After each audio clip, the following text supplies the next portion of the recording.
Hello everyone, my name is Krishna and welcome back to my YouTube channel. So today I have completed my master degree in education. So I would like to share my experience and so let's start from the beginning. તો શરૂઆતથી એવા મારા અનુભવ અને છેક આજ last મારો દિવસ છે અહીંયા ત્યાં સુધીના મારા અનુભવ મારા ખૂબ સારા રહ્યા છે. પહેલાં તો હું ગુજરાત વિદ્યાપીઠનો ખૂબ ખૂબ આભાર માનીશ કે મેં અહીંયા એડમિશન લીધું અને આ સંસ્થા મારા માટે હંમેશા એકદમ પ્રિય અને મારી એકદમ દિલની નજીક રહેશે, કેમ કે અહીંયા મને જે શીખવા મળ્યું છે, અહીંયા મેં જાણ્યું છે અને જે શીખ્યું છે એ હું પૈસા ખરીદીને ક્યાંય જાણી શકતી નથી.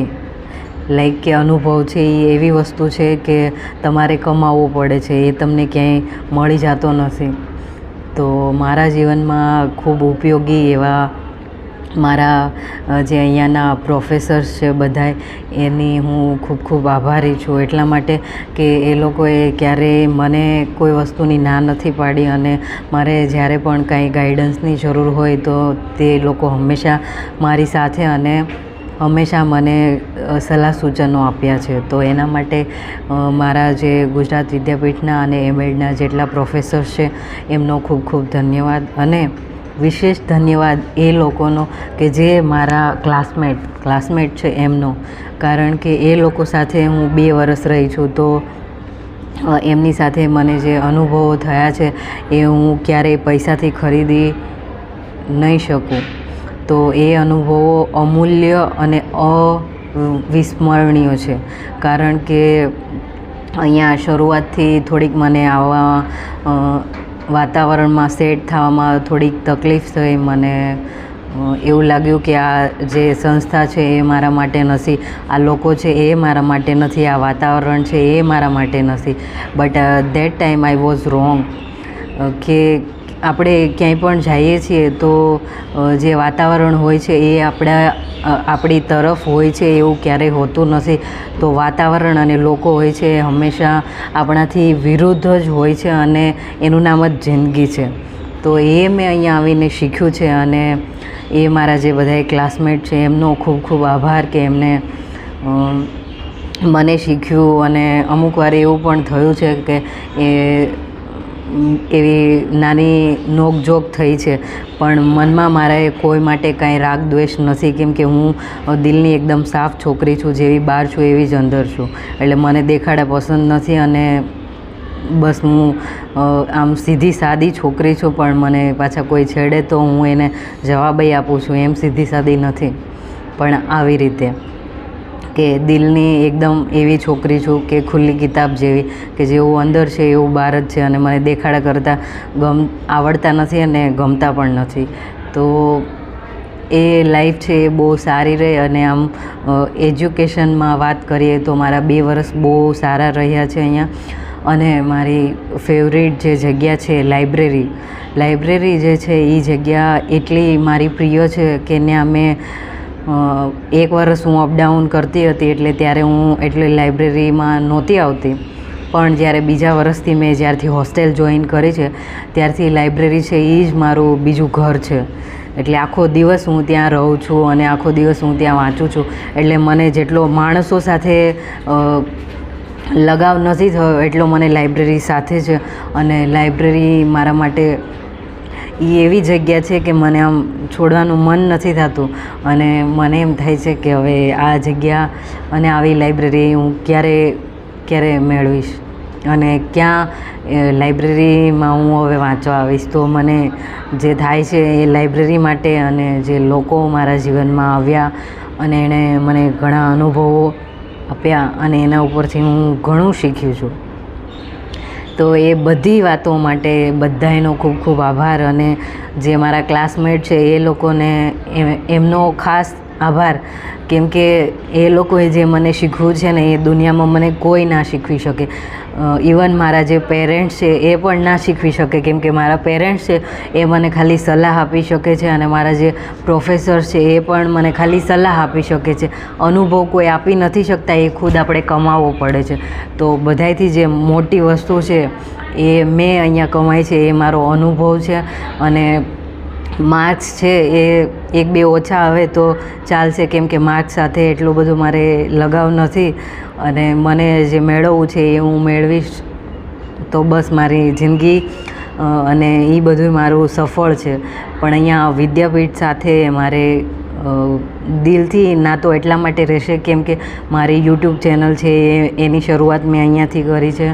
અને ખાસ મને લાઇબ્રેરી સાથે અને જે મારા ક્લાસમેટ અને જે પ્રોફેસર્સ જે હતા એ લોકો સાથે અને એમની હું વિશેષ આભારી રહીશ. અને મારા 2 વર્ષ છે એ બહુ સારા રહ્યા છે અને ઘણા બધા લોકો સાથે સંપર્કમાં આવી અને પછી જાણવાય મળ્યું કે જિંદગી છે એ બસ આ જ હોય છે. ક્યારેક આપણને એવું લાગે કે જિંદગી છે મને ગમે એવી હોવી જોઈએ, પણ જિંદગી ક્યારે આપણને ગમે એવી નથી હોતી. વાતાવરણ હોય છે એ અને લોકો જે હોય છે એ હંમેશા આપણી વિરુદ્ધ જ હોય છે. તો એ બધાયમાંથી આપણે પાર પડીએ તો બસ એનું નામ જ જિંદગી છે. અને 2 વર્ષ ખૂબ સારા રહ્યા છે અને મને કોઈ સાથે કાંઈ રાગ દ્વેષ કોઈના માટે કાંઈ જ નથી. ઉપરથી મારાથી કોઈને કંઈ બોલાઈ ગયું હોય, કોઈને મારાથી ખોટું લાગ્યું હોય તો પ્લીઝ મને માફ કરી દેજો. અને મારે વિદ્યાપીઠ હંમેશા મારી માતૃ સંસ્થા એટલા માટે રહેશે કેમ કે મેં મારી યુટ્યુબની શરૂઆત છે એ મેં અહીંયાથી કરી છે.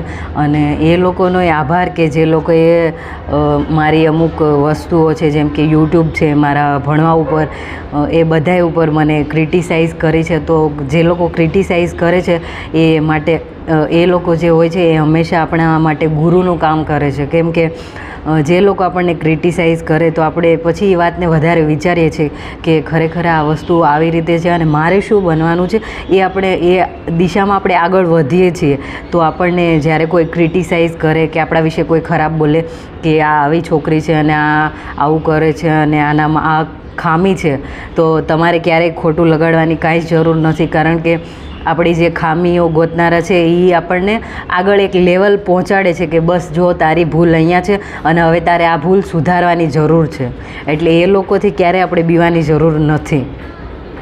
બસ લાઈફથી હું આ શીખી છું અને મને બહુ મજા આવી, આનંદ આવ્યો. અને મેં મારા 2 વર્ષ છે એ બહુ સારી રીતે અને મને જેમ ગમ્યું એવી રીતે રહી છું. અને બીજી વસ્તુ હું એ શીખી છું કે જીવનમાં ક્યારેય તમને તમારું જે મન અને દિલ જે કહે છે એ માનજો. અને જે બીજા લોકો એવું કહે કે આ બરાબર નથી, કે આ છે એ ફિલ્ડ બરાબર નથી, આ કામ છે એ બરાબર નથી, કે આ ભણવાનું છે એ બરાબર નથી, તારે તો પેલું કરવું જોતું હતું, તારે આ ફિલ્ડમાં આગળ વધવું જો. પણ નહીં, આપણે આપણા મનનું કરવાનું છે. આપણું દિલ જે કે એ સાચું છે. બાકી લોકો છે એને થોડી ખબર છે કે આપણી કેપેસિટી શેમાં છે, આપણી એબિલિટી શું છે. તો આપણે ક્યારે લોકોને અને કદાચ આપણી ઉપર કટાક્ષ કરે, આપણને ક્રિટિસાઇઝ કરે તો એનાથી કાંઈ જરાય બીવાની જરૂર નથી. કારણ કે એ લોકો છે જે આજ તમારી ઉપર ક્રિટિસાઇઝ કરે છે પણ જ્યારે તમે સફળ થાઓ છો પછી જે વાહ કરે છે એમાં પહેલા નંબરવાળા એ લોકો હોય છે. તો એનાથી કાંઈ બીવાની જરૂર નથી. અને આ જ જીવન છે, કારણ કે એમાં તમને આવાય લોકો મળે છે અને સારા લોકો મળે છે જે તમને તમારી જે ખૂબીઓ છે એની સરાહના કરે અને એને એવું કે આ સારી વસ્તુ છે અને આનામાં આ સારી બાબત છે. બાકી જે ભૂલો કાઢવાવાળા છે એ લોકોથી આપણે બીવાની જરૂર નથી. આપણે એનો આભાર એટલા માટે માનવાનો છે કારણ કે એ વ્યક્તિ છે એ જોવે છે આપણામાં કે આનામાં કઈ ભૂલ છે. તો આપણે નથી જોઈ શકતા, એ વ્યક્તિ જોઈ શકે, તો આપણે એનો આભાર માનવાનો અને કહેવાનું અચ્છા મારામાં આ ભૂલ છે તો હવે આગલી વખતથી હું એનાથી સારું કરીશ અને હું બધાને બતાવીશ. તો આ જ જીવન છે. અને ક્યારેય કોઈની વાત આપણે માનવાની નથી. આપણું દિલ ને આપણું મન જે કહે છે એ જ બધું સાચું છે અને બાકી દુનિયાને કંઈ દેખાડવાની જરૂર નથી. અને વિશેષ આભાર મારા મા બાપ અને મારા ભાઈનો કે એમણે મને ક્યારેય ભણવાની ના નથી પાડી, કોઈ વસ્તુની ના નથી પાડી અને બધી વસ્તુમાં મારો સાથ આપ્યો છે. એવા મારા મા બાપ કે જે મને એમના મતલબ વાતથી હું એમનું ઋણ ક્યારેય નહીં ઉતારી શકું. કદાચ હું આવતી સાલથી હું પૈસા કમાઈશ તો એ ઋણ ક્યારેય નહીં ચૂકવાય, કેમ કે એ એવી વસ્તુ છે કે જેનું ઋણ આખી જિંદગી હું એમને કમાઈને આપીશ તોય નહીં ચૂકવાય. તો મારા મા બાપ અને મારો જે ભાઈ છે એ હંમેશા મારા બેકબોન અને મારી જે હિંમત છે એ મારા મા બાપ અને મારો ભાઈ છે. તો બસ મારે એમની નજરમાં હું એકદમ હીરો છું અને હીરા જેવી છોકરી છું. અને બસ તો મારે જીવનમાં કાંઈ જ જોતું નથી. મારી જિંદગી બહુ સુખી અને સારી છે અને 2 વર્ષ છે એ મારા ખૂબ સારા રહ્યા છે. તો આભાર સર્વનો અને આ વિદ્યાપીઠ હંમેશા મારી દિલની નજીક અને ખૂબ દિલની નજીક રહેશે, કેમ કે અહીંયા મને એવા લોકો પણ મળ્યા કે મને અનુભવો આપ્યા કે આપણે આંધળો વિશ્વાસ ના કરવો જોઈએ કોઈ વ્યક્તિ ઉપર, અને બીજું બધું ઘણું બધું શીખ્યું છે. તો એની હું ખૂબ ખૂબ આભારી રહીશ. અને thank you so much everyone. I will miss everyone and everything, like library is my favorite place, so I will miss that place also. So thank you so much everyone.